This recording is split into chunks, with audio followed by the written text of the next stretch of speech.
हाजी के लिए 9 तारीख को रोज़ा रखना। हाजी के लिए 9 तारीख यानी अरफात का रोज़ा रखना कैसे है? आब जमजम से वज़ू करने के मुताल्लिक पूछा कि क्या भाई आब जमजम से वज़ू कर सकते हैं? इद्दत के दौरान हज पर जाना।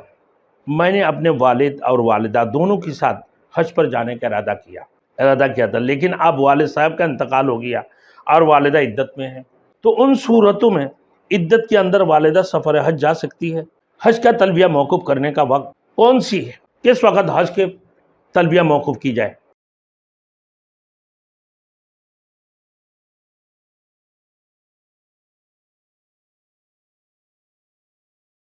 Thanks for watching. Don't forget to like, comment, share and subscribe to Maulana Habibullah Rouhani Official. हाजी के लिए 9 तारीख को रोज़ा रखना। हाजी के लिए 9 तारीख यानी अरफात का रोज़ा रखना कैसे है? गैर हाजी के लिए 9वीं जिलहज के तारीख को नफल रोज़ा रखना अफजल और मुस्तहब है, और हाजी के लिए 9वीं तारीख को रोज़ा रखना मकरूह है। अलबत्ता उससे पहले रोज़ा रख सकते हैं, कोई मना नहीं है, लेकिन 9 तारीख अरफात वाले दिन वो रोज़ा नहीं रखे। हज से पहले महर्रम का इंतकाल हो जाए तो अब क्या करना चाहिए? अगर सफ़र में अय्याम हज से पहले मेरे दोस्तों किसी खातून के महर्रम का इंतकाल हो जाए, शोहर के साथ गए या बेटा के साथ या अपने बाप के साथ ना, तो किस तरह अरकान हज अदा करेगी? बेगार महर्रम के हज के अरकान अदा करने की सूरत में गुनाहगार तो नहीं होगी। अगर मक्का मुकर्रमा पहुँचने के बाद किसी के महरम का इंतकाल हो जाए तो वो खातून दूसरी काबिल एतमाद ख़वातीन के साथ हज के अरकान अदा करे, बशर्ते कि किसी फितना में मुब्तला होने का अंदेशा ना हो। आब जमजम से वज़ू करने के मुताल्लिक पूछा कि क्या भाई आब जमजम से वज़ू कर सकते हैं? ज़रूरत के वक्त कर सकते हैं, अलबत्ता उससे इस्तिंजा ना करें। आब जमजम भाई बाज़ वक़्त ऐसे होते हैं, हम लोग जुमा के दिन तो हाजी हजरात तो वहाँ पे पहुँचते हैं। अब जुमा में सुबह 8 बजे जगह ढूंढने के लिए बैठ जाते हैं, क्योंकि रश होती है, आगे में बड़ी धूप होती है, बड़ी परेशानी।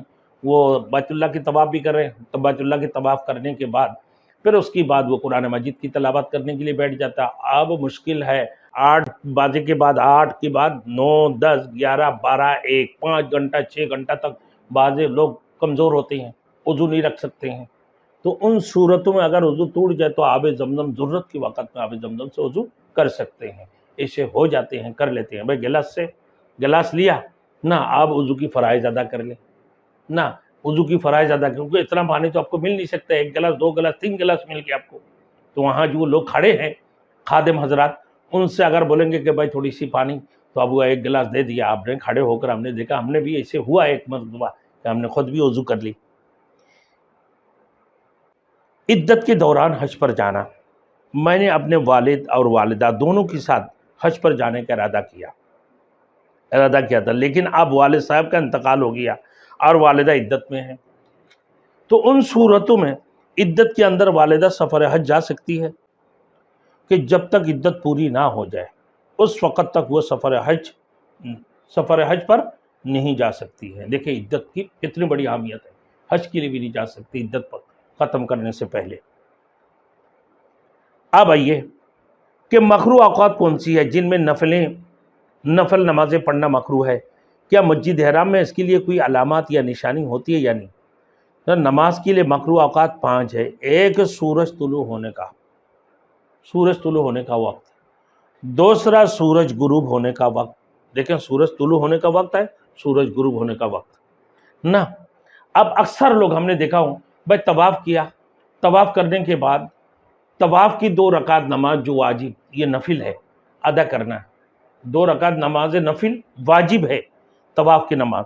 अब बाज़ लोग मगरिब के सूरज गुरूब हो रहा है उस वक़्त में खड़े हो गए ना, तो बाज़ वक़्त में सूरज तुलू हो रहे होते हैं, फजर के बाद वो शुरू किया तवाफ़, तो उस वक़्त में भी सूरज तुलू होते वक़्त, सूरज गुरूब होते वक़्त। तीसरा ना, इस्तवा के वक़्त, यानी जब सूरज बिल्कुल सर के ऊपर यानी खड़े हो, इस्तवा जिसको बोलते हैं, इस्तवा जवाल की वक़्त, जवाल की वक़्त, और ठहर जाए ना, اوپر آ جائے اور ٹھہر جائے، اس کی بات پڑھے، یعنی سورج طلوع ہوتے وقت، غروب ہوتے وقت اور زوال کے وقت میں، اور اس کی بعد نا فجر کی بعد سے لے کر سورج نکلنے تک، اور پانچواں یعنی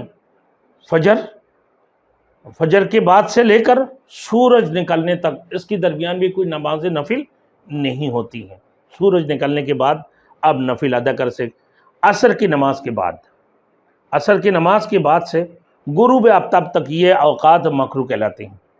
جب یہ کہا جائے کہ مکروہ وقت میں نفل نماز نہ پڑھے تو اس سے پہلے اس سے یہی 5 اوقات مراد ہوتے ہیں۔ حرم میں ان اوقات کے لیے کوئی نشانی نظر نہیں آتی ہے، لیکن بعض لوگ عصر کے بعد بھائی طواف شروع کر دی، عصر کے بعد طواف شروع کیا، اور عصر کی بعد ہی جب طواف مکمل ہو گیا اس کی بعد ہی آپ نے نماز نفل ادا کر کے نکلنا شروع ہو جاتا۔ نہیں، عصر کی بعد تو نماز نفل نہیں ہوتی ہے، منع ہے، یہ مکروہ وقت ہے۔ عصر کے بعد سورج طلوع ہوتے وقت، زوال کے وقت پہ، اور فجر کی نماز کے بعد سے لے کر سورج طلوع ہونے کے درمیان، اس وقت میں کوئی نفل نماز نہیں ہوتی۔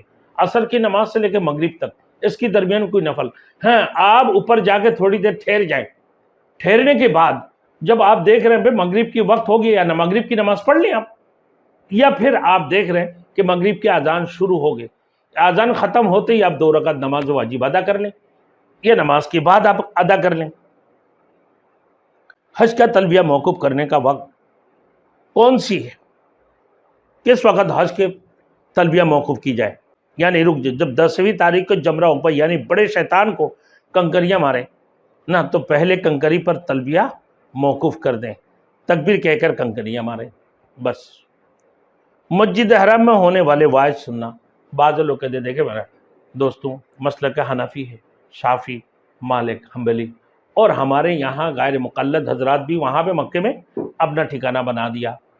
اب وہ اردو میں بھی بیان کر رہا ہے، لیکن آپ کو دیکھنا ہوگا میرے دوستوں کہ آپ غیر مقلد ہے یا آپ مسلک حنفی ہے، شافی ہے، حنبلی ہے اور مالکی ہے، آپ جس مسلک کی اطاعت وہاں حرم کے اندر ہر مسلک کی علماء ہیں، اب ان سے مسئلہ پوچھیں، یا پھر آپ یہاں سے جو سیکھ کے جا رہے ہیں اسی کے مطابق عمل کریں۔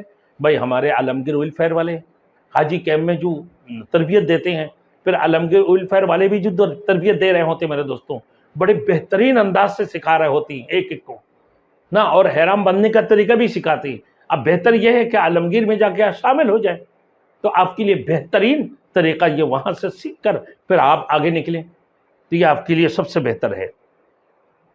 تو ان علماء سے جو اب مسلک کی تحت جب حنفی ہے، حنفی علماء سے پوچھ کر عمل کریں۔ اب آئیے میرے دوستوں، کھانے پینے کا اشیاء بعض وقت لے کے جائیں تو، لیکن بات یہ دیکھنا ہوگا کہ وہاں کی کھانے کا طریقہ اور یہاں کی کھانے کا طریقہ میں فرق ہے، اگر اسی کے مطابق اگر ہیں تو آپ کھا لیں پی لیں، کوئی حرج نہیں ہے۔ بعض وقت میں ایسے ہوتا ہے خوشبو والی چیز بھی ہو جاتے ہیں شامل، آپ نے یہاں سے لے گیا اس میں خوشبو ہے، اسے نہیں ہونا چاہیے۔ تو ان ساری چیزوں کو دیکھ کر کہ اپنے ملک کی قوانین کی بھی پابندی کریں، اور جہاں جا رہے ہیں اس ملک کا قوانین کا بھی پابندی کریں، ذرا اس کی طرف بھی خیال کریں۔ اب سفید رنگ کے علاوہ دوسرے رنگ کا احرام بننا نہ، احرام بن سکتا ہے، یعنی کہ مرد کے لیے احرام میں افضل اور مسنون طریقہ یہ ہے کہ وہ سفید رنگ کی چادریں ہو، لیکن وقت ضرورت دوسرے رنگ کی چادریں بھی استعمال کر سکتے ہیں، جیسے دھوتیاں وغیرہ ہیں ضرورت کی وقت میں، لیکن احرام کے کپڑے کون سی ہو، سفید ہو، سب سے اولا افضل۔ احرام کی حالت میں بعض لوگ دیکھتے ہیں بھائی تمباکو کھاتے ہیں، احرام بھی بندہ ہوا تمباکو کھا رہے ہیں مزے سے، پان کھا رہے ہیں، پان کھانے والے حضرات، تمباکو کھانے والے حضرات سے کہ احرام کی حالت میں کہ جن چیزوں کے استعمال سے منہ میں بدبو پیدا ہو جائے، میرے دوست ایسے چیزیں جن میں نشے کی کیفیت ہو، ان چیزوں کا استعمال ویسے بھی مکروہ ہے۔ اب حالت احرام میں اور زیادہ مکروہ ہے۔ حدیث شریف میں حضور اقدس صلی اللہ علیہ وسلم نے کچی پیاز اور کچی لہسن کھا کر مسجد میں آنے سے منع فرمایا۔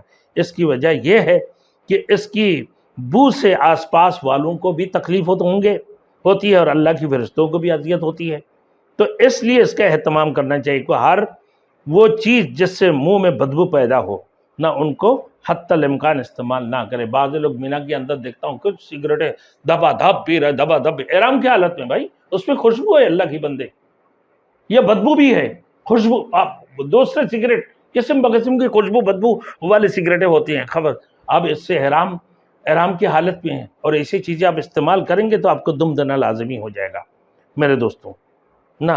आप हाँ, एहराम बांधने से पहले खूब इतर शितर भी लगा लें, अच्छे तरीके से अपने जिस्म में भी लगाए, एहराम में भी लगा लें।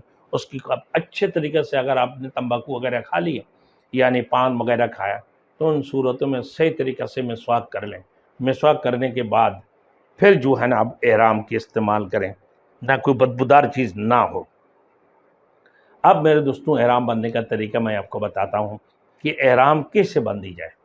इंशाअल्लाह ताला अब हमारे दूसरे क्लिप में आप देखेंगे मैं खड़े होकर एहराम बांधूंगा और फिर एहराम में क्या क्या चीज़ें लोग बांध देते हैं और जो है ना गिरा लगा देते हैं, और ये सब चीज़ें जो है ना मना है। एहराम के अंदर सिला हुआ कपड़ा भी ना हो और जो है ना नियत करके जो है ना कोई बेल्ट वगैरह बांधना एहराम को रुकने की नियत से कि भाई मेरे एहराम खुल जाएंगे, नहीं, ऐसे भी नहीं कर सकते हैं आप। और बाज़ वक़्त में बेल्ट वगैरह लगाते हैं, हाँ पैसे के लिए अगर ये पेटी वगैरह लगा वो तो कोई हर्ज नहीं है अपना सामान की हिफाजत की, लेकिन एहराम की नियत से नहीं होती हैं। तो इंशाअल्लाह ताला नेक्स्ट क्लिप के अंदर जो है ना आपको मैं जो है ना बताने जा रहा हूँ। इंशाअल्लाह आप देखें हमारे एहराम बांधने का क्या तरीका है। इंशाअल्लाह ताला हमारे जितनी क्लिपें आए हज की देखिए पूरा मुकम्मल हज करने का तरीका, मिना में कितना दिन ठहरना है, तो अरफात में क्या करना है, उसके बाद तवाफ़ ज़ियारत के लिए, फिर उसके बाद सफ़ा मरवा के दरमियान, सफ़ा मरवा के बाद फिर आपको क्या करना है, 10वां तारीख को क्या करना है, 11वां तारीख को क्या करना है, 12वां तारीख को क्या करना है, फिर उसके बाद आप मक्के में जब आएंगे फिर क्या करना है। और अगर मीना में एक दिन आप 12वां तारीख को जो है ना आप ठहर गए ना, सूरज गुरूब हो गए, फिर 13 तारीख को आपके लिए जो है ना दोबारा शैतान को नरिया मारना आपके ऊपर वाजिब हो गई। अब तीसरे दिन फिर आपको रुकना पड़ेगा वहाँ, चौथे दिन यानी 13 तारीख को फिर रुक के शैतान को पत्थर मार के फिर आपको वापसी होना है। तो मैं इंशाअल्लाह ताला आपको बताता हूँ एहराम बांधने का तरीका, किस अंदाज से एहराम बांधी जाती है। औरतों के लिए तो मैंने बता दिया कि भाई वो औरतें सिले हुए कपड़े से एहराम बांधने की हर्ज नहीं है। अपने सर के लिए एक चादर या दुपट्टा ले लें, मुंह को खुला रखना है, लेकिन अगर मुंह को वहाँ पे भी पर्दा होती है तो सूरतों में कोई गत्ता अपने बुरके के अंदर उसी चादर के अंदर आप बांध लें ताकि आपकी चेहरे पे कपड़ा ना लगे।